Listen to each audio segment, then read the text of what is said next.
Good evening. This is the man in the corner seat. Tonight I will be reading the second part to H.P. Lovecraft's story, The Call of Cthulhu. Part 2. The Tale of Inspector Legrasse. The old matters which had made the sculptor's dream and bas-relief so significant to my uncle formed the subject of the second half of his long manuscript. Once before, it appears, Professor Angel had seen the hellish outlines of the nameless monstrosity, puzzled over the unknown hieroglyphics, and heard the ominous syllables which can be rendered only as Cthulhu. And all this in so stirring and horrible a connection that it is a small wonder he pursued young Wilcox with queries and demands for data.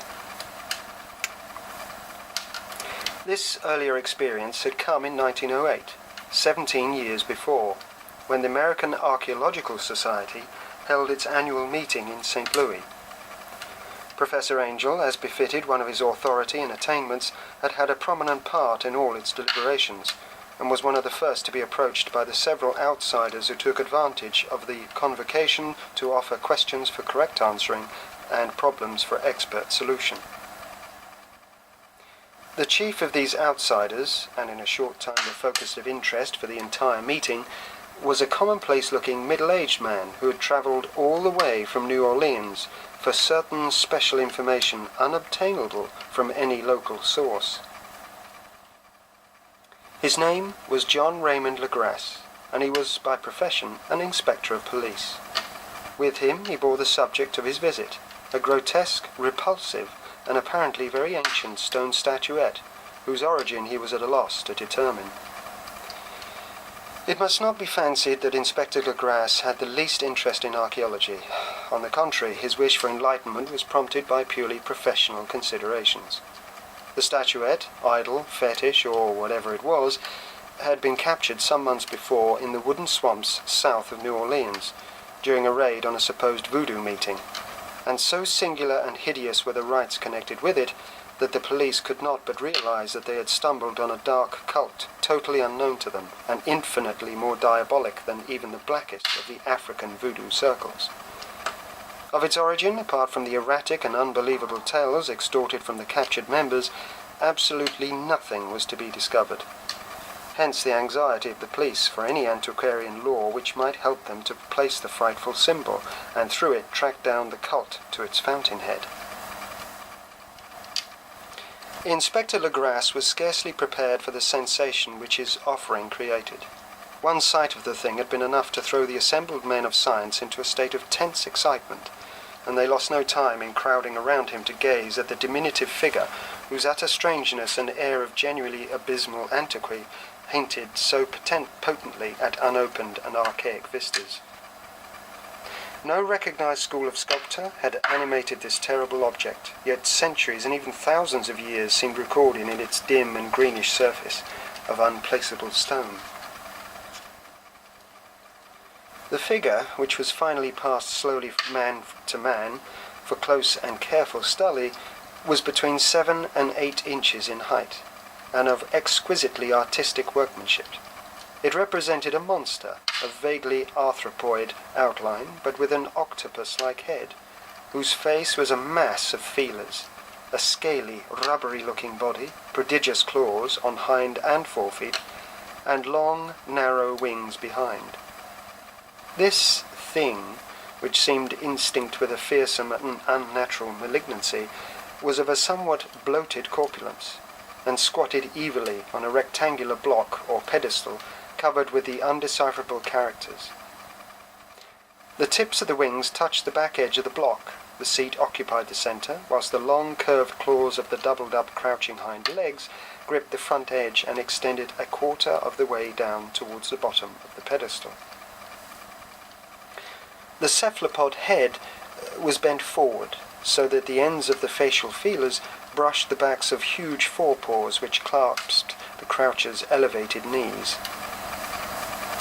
The aspect of the whole was abnormally lifelike, and more subtly fearful because its source was so totally unknown. Its vast, awesome, and incalculable age was unmistakable, yet not one link did it show with any known type of art belonging to civilization's youth, or indeed to any other time. Totally separate and apart, its very material was a mystery, for the soapy greenish-black stone with its golden or iridescent flecks and striations resembled nothing familiar to geology or mineralogy. The characters along the base were equally baffling, and no member present, despite a representation of half the world's expert learning in this field, could form the least notion of even their remotest linguistic kinship. They, like the subject and material, belonged to something horribly remote and distinct from mankind as we know it, something frightfully suggestive of old and unhallowed circles of life, in which our world and our conceptions have no part. And yet, as the members severally shook their heads and confessed defeat at the inspector's problem, there was one man in that gathering who suspected a touch of bizarre familiarity in the monstrous shape and writing, and who presently told with some diffidence of the odd trifle he knew. This person was the late William Channing Webb, professor of anthropology in Princeton University and an explorer of no slight note. Professor Webb had been engaged 48 years before in a tour of Greenland and Iceland in search of some runic inscriptions which he failed to unearth, and whilst high up on the West Greenland coast had encountered a singular tribe or cult of degenerate Eskimos whose religion, a curious form of devil worship, chilled him with its deliberate bloodthirstiness and repulsiveness. It was a faith of which other Eskimos knew little, and which they mentioned only with shudders, saying that it had come down from horribly ancient eons before ever the world was made. Besides nameless rites and human sacrifices, there were certain queer hereditary rituals addressed to a supreme elder devil, or Tunusuk, and of this Professor Webb had taken a careful phonetic copy from an aged Angikok, or wizard priest, expressing the sounds in Roman letters as best he knew how. But just now of prime significance was the fetish which this cult had cherished, and around which they danced when the aura leaped high over the ice cliffs. It was, the professor stated, a very crude bas-relief of stone, comprising a hideous picture and some cryptic writing, and, as far as he could tell, it was a rough parallel in all essential features of the bestial thing now lying before the meeting. These data, received with suspense and astonishment by the assembled members, proved doubly exciting to Inspector Legrasse, and he began at once to ply his informant with questions. Having noted and copied an oral ritual among the swamp cult worshippers his men had arrested, he besought the professor to remember as best he might the syllables taken down amongst the diabolist Eskimos. Then there followed an exhaustive comparison of details and a moment of really awed silence, when both detective and scientist agreed on the virtual identity of the phrase common to two hellish rituals so many worlds of distance apart. What, in substance, both the Eskimo wizards and the Louisiana swamp priests had chanted to their kindred idols was something very like this, the word divisions being guessed at from traditional breaks in the phrase as chanted aloud. But it went, Felu Nuli Migual Nafa Cthulhu Raelia Waga Nagal Fatang. Legrasse, at one point in advance of Professor Webb, for several among his mongrel prisoners had repeated to him what older celebrants had told them the words meant, this text, as given, ran something like this. In his house at Raelia, dead Cthulhu waits dreaming. And now, in response to a general urgent demand, Inspector Legrasse related as fully as possible his experience with the swamp worshippers, telling a story to which I could see my uncle attach profound significance. It savoured of the wildest dreams of mythmaker and theophists, and disclosed an astonishing degree of cosmic imagination, among such half-castes and pariahs as might be least expected to possess it. On the 1st of November 1907, there had come to New Orleans police a frantic summons from the swamp and lagoon country to the south. The squatters there, mostly primitive but good-natured descendants of Lafayette's men, were in the grip of stark terror from an unknown thing which had stolen upon them in the night. It was voodoo, apparently, but voodoo of a more terrible sort than they had ever known, and some of their women and children had disappeared since the malevolent tom-tom had begun its incessant beating far within the black haunted woods where no dweller ventured. There were insane shouts and harrowing screams, soul-chilling chants and dancing devil flames, and, the frightened messenger added, the people could stand it no more. So, presently, a body of 20 police, filling 2 carriages and an automobile, had set out in the late afternoon with the shivering squatter as a guide. At the end of the passable road they alighted, and for miles splashed on in silence through the terrible cypress woods, where day never came.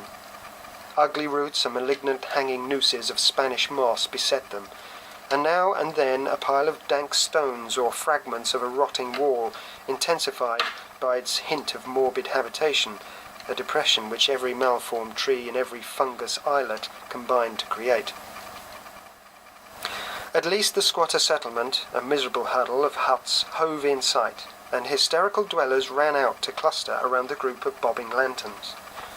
The muffled beat of tom-toms was now faintly audible, far, far ahead, and a curdling shriek came at infrequent intervals when the wind shifted.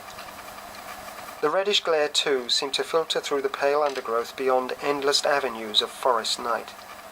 Reluctant even to be left alone again, each of the cowed squatters refused point-blank to advance another inch towards the scene of unholy worship.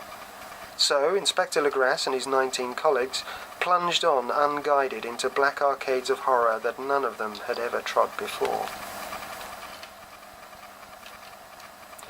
The region now entered by the police was one of traditionally evil repute, substantially unknown and untraversed by white men. There were legends of a hidden lake, unglimpsed by mortal sight, in which dwelt a huge formless white polypus thing with luminous eyes, and squatters whispered that bat-winged devils flew up out of caverns in inner earth to worship it at midnight. They said it had been there before d'Urberville, before La Salle, before the Indians, and before even the wholesome beasts and birds of the woods. It was nightmare itself, and to see it was to die. But it had made men dream, and so they knew enough to keep away. The present voodoo orgy was indeed on the merest fringe of this abhorred area, but that location was bad enough, hence perhaps the very place of the worship had terrified the squatters more than the shocking sounds and incidents. Only poetry or madness could do justice to the noises heard by Legrasse's men as they ploughed on through the black morass towards the red glare and the muffled tom-toms. There are vocal qualities peculiar to men, and vocal qualities peculiar to beasts, and it is terrible to hear that one when the source should yield the other. Animal fury and orgiastic license were whipped themselves to demonic heights by howls and squawking ecstasies that tore and reverberated through those nighted woods, like pestilential tempests from the gulfs of hell. Now and then the less organized ululations would cease, and from what seemed a well-drilled chorus of hoarse voices would rise in sing-song chant that hideous phrase or ritual, Falangui, Modgwa, Nafa, Cthulhu, Railia, Ugwa, Nagal, Fatang. Then the men, having reached a spot where the trees were thinner, came suddenly in sight of the spectacle itself. 4 of them reeled, 1 fainted, 2 were shaken into a frantic cry, which the mad cacophony of the orgy fortunately deadened. Legrasse dashed swamp water on the face of the fainted man, and all stood trembling and nearly hypnotized with horror. In a natural glade of the swamp stood a grassy island of perhaps an acre's extent, clear of trees and tolerably dry. On this now leapt and twisted a more indescribable horde of human abnormality than any but a simian or an anglogoral could paint. Void of clothing, this hybrid spawn were braying, bellowing, and writhing about a monstrous ring-shaped bonfire, in the centre of which, revealed by occasional rifts in the curtain of flame, stood a great granite monolith some 8 feet in height, on top of which, incongruous in its diminutiveness, rested the noxious carven statuette. From a wide circle of 10 scaffolds set up at regular intervals, with the flame-girt monolith as a centre hung, head downward the oddly marred bodies of the helpless squatters who had disappeared.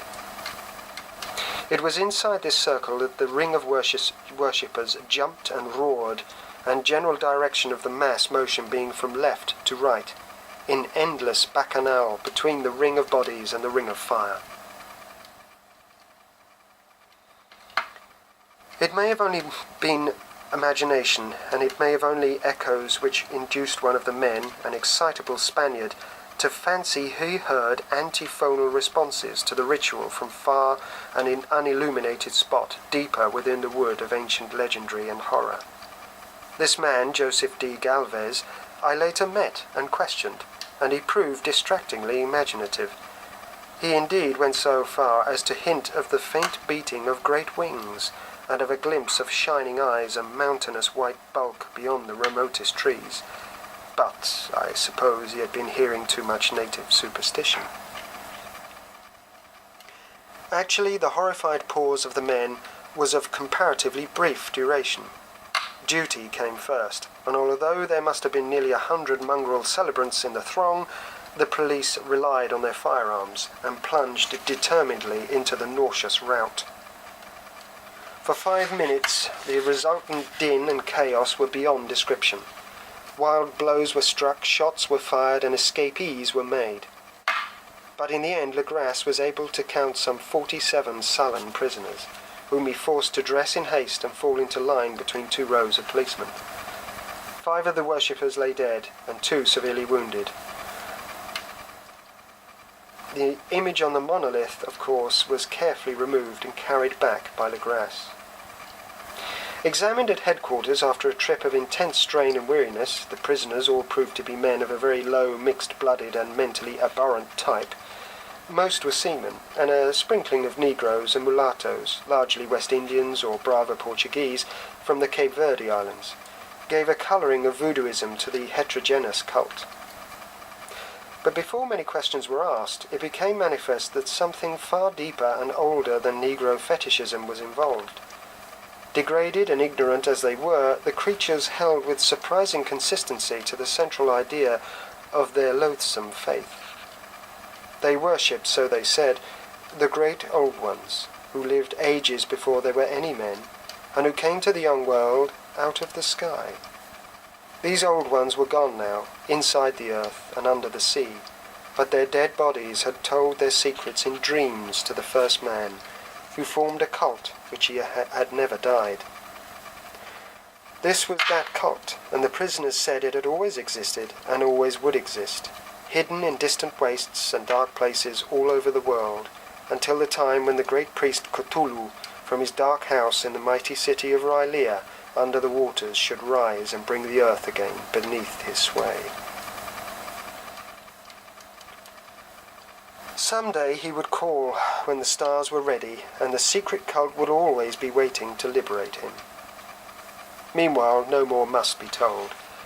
There was a secret which even torture could not extract. Mankind was not absolutely alone among the conscious things of the earth, for shapes came out of the dark to visit the faithful few.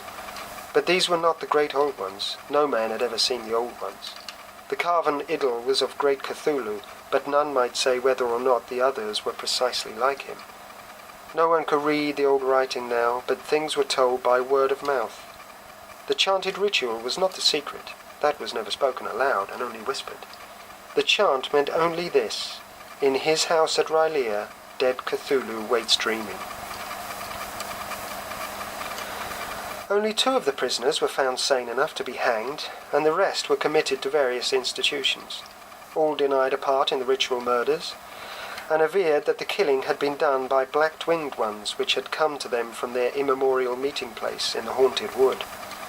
But of these mysterious allies, no coherent account could ever be gained.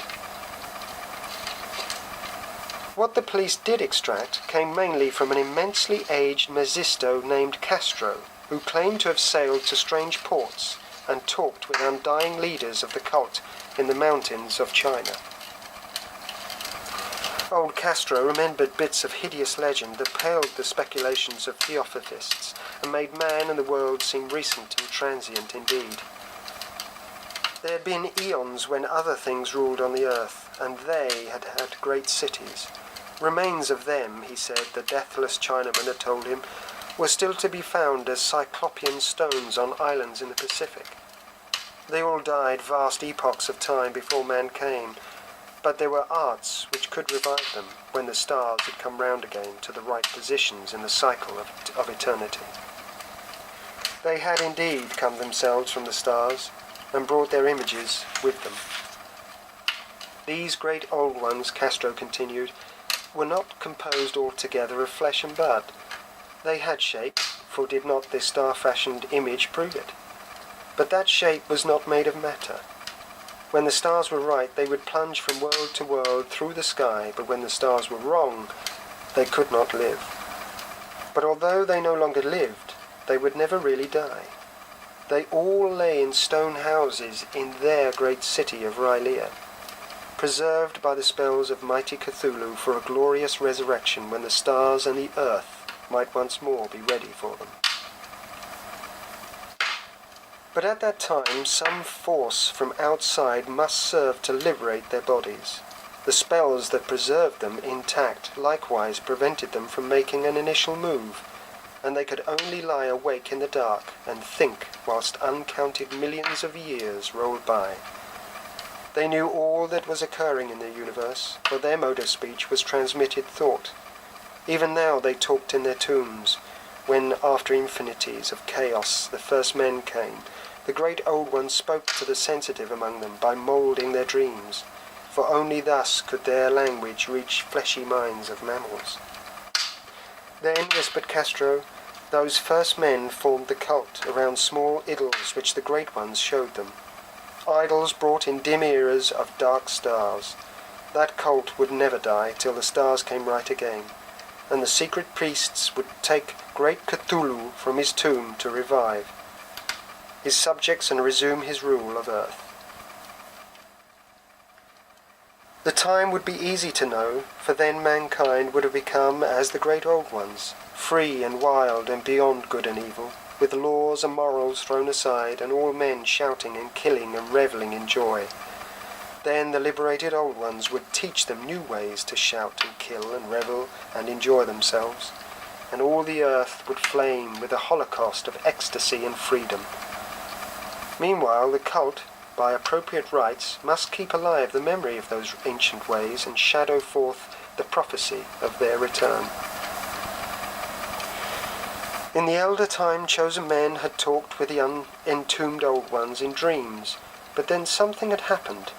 The great stone city Rylea, with its monoliths and sepulchres, had sunk beneath the waves and the deep waters, full of the one primal mystery, through which not even thought can pass, had cut off the spectral intercourse. But memory never died, and high priests said that the city would rise again when the stars were right. Then came out of the earth, and the black spirits of the earth, mouldy and shadowy, and full of dim rumours picked up in caverns beneath forgotten sea bottoms. But of them old Castro dared not speak much. He cut himself off hurriedly, and no amount of persuasion or subtlety could elicit more in this direction. The sheer size of the old ones, too, he curiously declined to mention. Of the cult, he said that he thought the centre lay amid the pathless deserts of Arabia, where Irem and the city of pillars, dreams hidden and untouched. It was not allied to the European witch cult, and was virtually unknown beyond its members. No book had ever really hinted of it, though the deathless Chinaman said that there were double meanings in the Necronomicon of the mad Arab Abdul al-Hazred, which the initiated might read as they chose, especially the much-discussed couplet, "That is not dead which can eternal lie, and with strange eons even death may die." Legras, deeply impressed and not a little bewildered, had inquired in vain concerning the historic affiliations of the cult. Castro apparently had told the truth when he said that it was wholly secret. The authorities at Tulane University could shed no light upon either cult or image. And now the detective had come to the highest authorities in the country and met with no more than the Greenland tale of Professor Webb. The feverish interest aroused at the meeting by Legras's tale, corroborated as it was by the statuette, is echoed in the subsequent correspondence of those who attended. Although scant mention occurs in the formal publications of the Society, caution is the first care of those accustomed to face occasional charlatanry and imposture. Legras for some time lent the image to Professor Webb, but at the latter's death it was returned to him, and remains in his possession, where I viewed it not long ago. It is truly a terrible thing, and unmistakably akin to the dream sculpture of young Wilcox. That my uncle was excited by the tale of the sculptor, I did not wonder, for what thoughts must arise upon hearing, after a knowledge of what Legras had learned of the cult, of a sensitive young man, who had dreamed not only the figure and exact hieroglyphics of the swamp-found image and the Greenland devil tablet, but had come in his dreams upon at least 3 of the precise words of the formula uttered alike by Eskimo diabolists and mongrel Louisianans. Professor Angel's instant start on an investigation of the utmost thoroughness was eminently natural, though privately I suspected young Wilcox of having heard of the cult in some indirect way, and of having invented a series of dreams to heighten and continue the mystery at my uncle's expense. The dream narratives and cuttings collected by the professor were, of course, strong corroboration, but the rationalism of my mind and the extravagance of the whole subject led me to adopt what I thought was the most sensible conclusions. So, after thoroughly studying the manuscript again and correlating the theophysical and anthropological notes with the cult narrative of Legras, I made a trip to Providence to see the sculptor and give him the rebuke I thought proper for so boldly imposing upon a learned and aged man. Wilcox still lived alone in the Fleur-de-Lis building in Thomas Street, that hideous Victorian imitation of 17th century Breton architecture, which flaunts its stuccatoed front amidst the lovely colonial houses on the ancient hill, and under the very shadow of the finest Georgian steeple in America. I found him at work in his rooms, and at once conceded from the specimens scattered about that his genius is indeed profound and authentic. He will, I believe, be heard from some time as one of the great decadents, for he has crystallized in clay and will one day mirror in marble those nightmares and fantasies which Arthur Machen evokes in prose, and Clark Ashton Smith makes visible in verse and in painting. Dark, frail, and somewhat unkempt in aspect, he turned languidly at my knock and asked me my business without rising. When I told him who I was, he displayed some interest, for my uncle had excited his curiosity in probing his strange dreams, yet had never explained the reason for the study. I did not enlarge his knowledge in this regard, and sought with some subtlety to draw him out. In a short time I became convinced of his absolute sincerity, for he spoke of the dreams in a manner none could mistake. They, in their subconscious residuum, had influenced his art profoundly, and he showed me a morbid statue whose contours almost made me shake with the potency of its black suggestion. He could not recall having seen the original of this thing except in his own dream bas-relief, but the outlines had formed themselves insensibly under his hands. It was, no doubt, the giant shape he had raved of in delirium. That he really knew nothing of the hidden cult save from what my uncle's relentless catechism had let fall, he soon made clear. And again I strove to think of some way in which he could possibly have received the weird impressions. He talked of his dreams in a strangely poetic fashion, making me see with terrible vividness the damp cyclopean city of slimy green stone, whose geometry, he oddly said, was all wrong, and hear with frightened expectancy the ceaseless, half-mental calling from underground, "Cthulhu Fatang, Cthulhu Fatang." These words have formed part of that dread ritual which told of dead Cthulhu's dream vigil in his stone vault at Rylea, and I felt deeply moved despite my rational beliefs. Wilcox, I was sure, had heard of the cult in some casual way, and had soon forgotten it amidst the mass of his equally weird reading and imagining. Later, by virtue of its sheer impressiveness, it had found subconsciousness, expression in dreams, in the bas-relief, and in the terrible statue I now beheld. So that his imposture upon my uncle had been a very innocent one. The youth was of a type at once slightly affected and slightly ill-mannered, which I could never like, but I was willing enough now to admit both his genius and his honesty. I took leave of him amicably, and wish him all the success his talent promises. The matter of the cult still remained to fascinate me, and at times I had visions of personal fame from researchers into its origin and connections. I visited New Orleans, talked with the Legras and others of that old-time raiding party, saw the frightful image, and even questioned such of the mongrel prisoners as still survived. Old Castro, unfortunately, had been dead for some years. What I now heard so graphically at first hand, though it was really no more than a detailed confirmation of what my uncle had written, excited me afresh. For I felt sure I was on the track of a very real, very secret, and very ancient religion, whose discovery would make me an anthropologist of note. My attitude was still one of absolute materialism, as I wish it still were, and I discounted with the most inexplicable perversity the coincidence of the dream notes and odd cuttings collected by Professor Angel. One thing which I began to suspect, and which I now fear I know, is that my uncle's death was far from natural. He fell on a narrow hill street leading up from an ancient waterfront, swarming with foreign mongrels, after a careless push from a Negro sailor.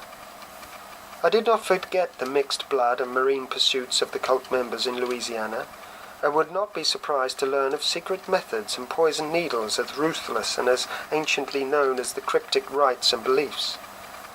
Legras and his men, it is true, have been let alone, but in Norway a certain seaman who saw things is dead. Might not the deeper inquiries of my uncle after encountering the sculptor's data have come to sinister ears? I think Professor Angel died because he knew too much, or because he was likely to learn too much. Whether I shall go as he did remains to be seen, for I have learned much now.